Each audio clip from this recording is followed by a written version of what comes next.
Glaise.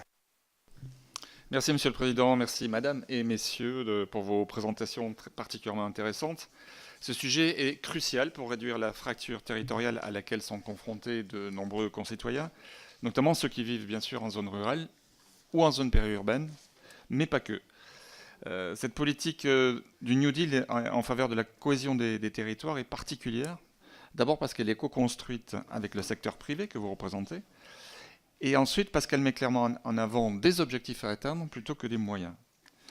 Cependant, en quelques mois, des débats autour du projet de loi d'orientation des mobilités, qui vise notamment à accompagner l'émergence du véhicule autonome, je souhaite vous interroger sur la couverture numérique des axes de transport que vous avez légèrement abordés. En effet, parmi les 5 objectifs du New Deal figure celui d'accélérer la couverture en 4G le long de 55 000 km d'axes routiers prioritaires. Donc en premier lieu, j'aurais souhaité avoir un peu plus de transparence également sur ce sujet et connaître l'avancée des travaux sur cet objectif. Ensuite, je tenais à rappeler que ces axes routiers prioritaires, 55 000 km, ne représentent que 5% du réseau routier français, qui regroupe au total plus d'1 million de kilomètres de voies, qu'elles soient nationales, départementales ou communales. Donc au-delà des 55 000 km d'axes routiers prioritaires identifiés jusqu'à présent, quand l'ensemble du réseau routier français peut-il espérer faire l'objet d'une couverture numérique de qualité, notamment parce qu'un véhicule autonome, bien sûr, ça se connecte avec un GPS ou Galileo de préférence, mais également la 4G. Merci. Merci, Monsieur Jumel. La couverture des axes de transport, monsieur le député, 55 000 km d'axes de transport. Alors, j'y faisais allusion très rapidement dans mon intervention liminaire. La définition réglementaire des axes de transport, je puise dans ma mémoire pour être sûr de ne pas me tromper, nous nous sommes engagés à ce qu'il y ait une couverture. Je suis navré, je sais que c'est un peu... mais j'essaie de répondre techniquement à vos questions parfois techniques. Pardon ? Très bien. Alors, du coup, non, mais je suis sûr que ça va vous intéresser, la couverture sur les axes routiers prioritaires.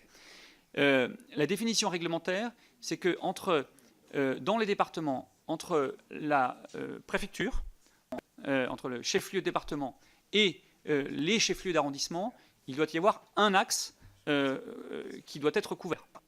Premier élément de définition. Deuxième élément de définition, ça concerne les routes qui, dans un département donné, ont un trafic supérieur ou égal à 5 000 véhicules jour, en moyenne annuelle. Voilà la définition réglementaire sur laquelle nous avons pris des engagements. La difficulté que nous avons aujourd'hui, c'est que nos services d'ingénierie, dont le métier est de concevoir les endroits où on va poser les antennes, n'ont pas ce que nous appelons, pardon de ce vocabulaire technique, les référentiels que nous attendons des services de l'État pour qu'on nous désigne quelles sont les routes où il y a plus de 5 000 véhicules jour en moyenne annuelle. Parce que ce n'est pas quelque chose qu'on sait faire comme ça. Donc voilà très précisément la situation de cette question des axes routiers prioritaires. Ensuite, vous nous dites, ça ne représente qu'un faible pourcentage de l'ensemble du réseau routier national, 5, j'en conviens tout à fait. Je me permets simplement de vous souligner que sur les 95 autres pourcents, il y a d'ores et déjà, et fort heureusement, Dieu merci, des zones couvertes.